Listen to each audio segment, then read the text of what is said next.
Hi!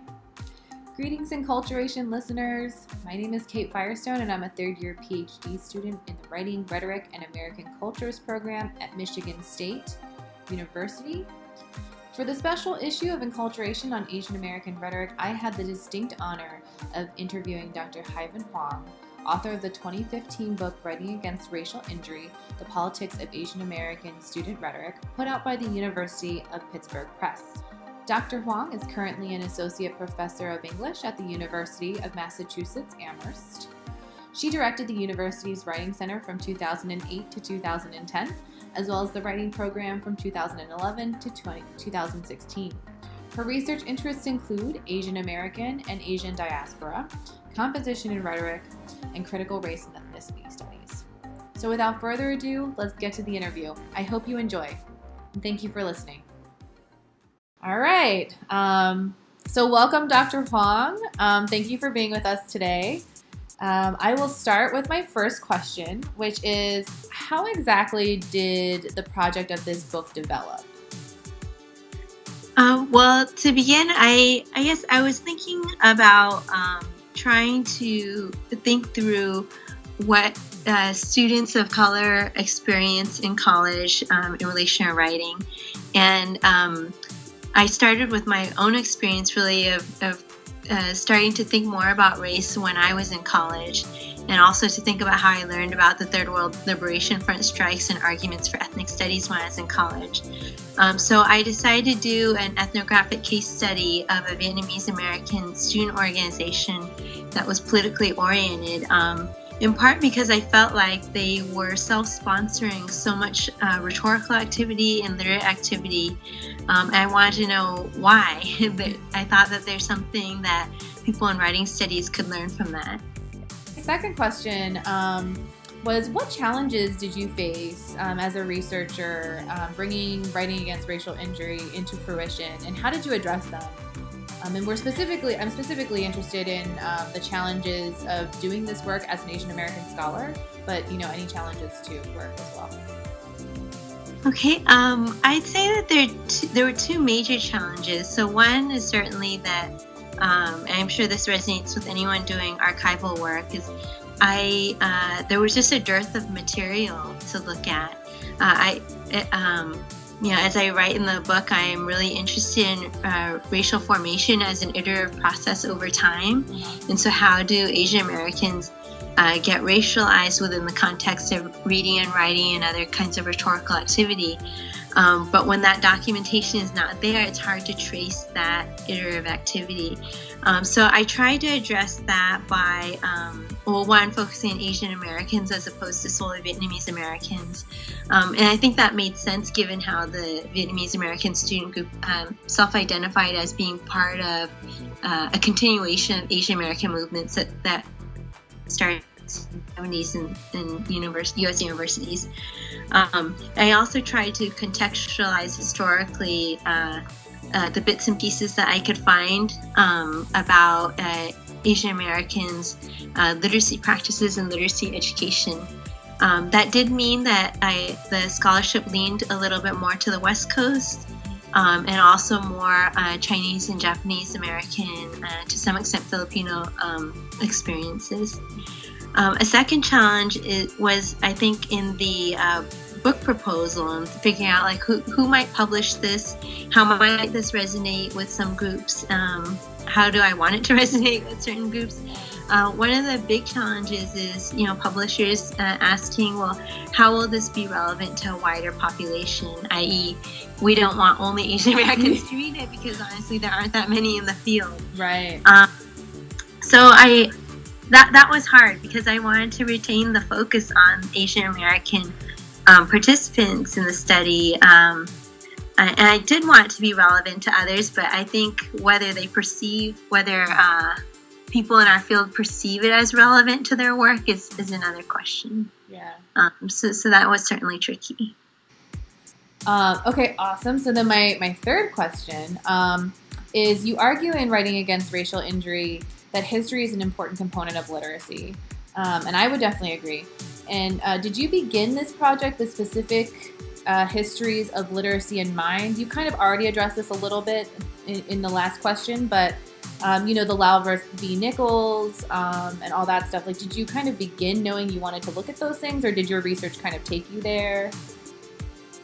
That's a good question. My research took me there. I started the project really focused solely on the student group in Vietnamese American student group in 2000, in the early 2000s.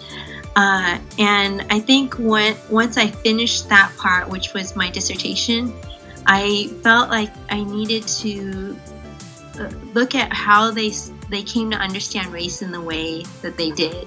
Like what preceded them within university contexts that might have created certain lenses on race and diversity discourse in universities.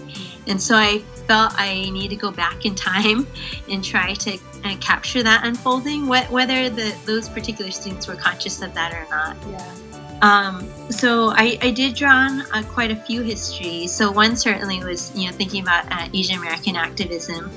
So that emerged based on what the students had been telling me, and really who they were trying to emulate in their work, and having difficulty doing so in a kind of colorblind setting, ostensibly colorblind setting. Yeah. In terms of histories of literacy, there are a few. So there's a lot that resonated with me there too. One in particular actually is, at the time I was writing this, I was beginning to teach Intro to Literacy Studies courses at the grad and undergrad level. And I often began, because where I am in Massachusetts, began with thinking about literacy in the colonial period and Puritan literacy. So one particular narrative that resonated with me was thinking about religious identity and literacy in the early colonies, and how much literacy was really tied to a sense of who you are and what your worth is and what your sense of virtue is. So Sylvia Scribner's metaphors for literacy, in particular literacy as grace, really struck me as insightful, thinking about, why do we see reading and writing as core to who we are? Not always, of course, but often when we talk about literacy as self-improvement, literacy as betterment, what do we mean by that? And then more specific literacies, histories that informed my work, I really see Jacqueline Jones Royster's Traces of a Stream as a model in our field for thinking about literacy in relation to ancestry, in relation to racial politics, in relation to what gets silenced and what gets preserved and why. Morris Young's work certainly resonated with me, and he's been just a very helpful mentor also professionally over the years. And his work, I think, really set a foundation for me for thinking about how to understand Asian American literacies. Awesome. So then my fourth question is, who are your major influences? You kind of already got at this last in the other question, but if there are more that you'd like to add, please let us know. But who are your major influences, motivators, and mentors as an Asian American scholar in rhetoric and writing? Well, several.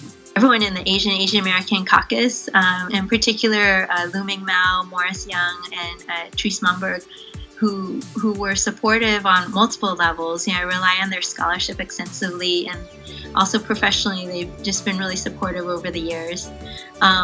Also, I feel affinity with and really have taken as inspirational a lot of work in African American literacies. In particular, Beverly Moss was my advisor. I studied with Jacqueline Jones Royster, and I love her writing. So I would say a good number. There are too many to list, but yeah. I'd say a good number of folks who really engaged with race and literacy over the years. I've sought to follow in their footsteps. That's amazing.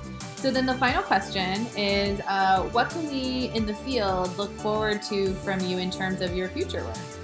Now that you've done writing against racial injury, are there any projects you have on the horizons that you're working on now or that you'd like to work on in the future? Yeah, I'm actually on the tail end of my sabbatical now, and I've been thinking about a next project.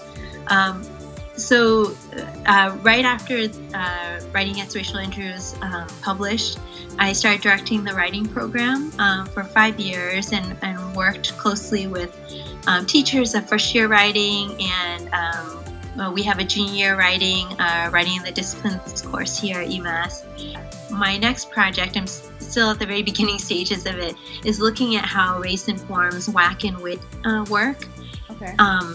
I want to make sure that I am creating a project that gets at faculty and student understandings of how race works in WAC and WIT, not impose my assumptions too much, but that's where my interests are.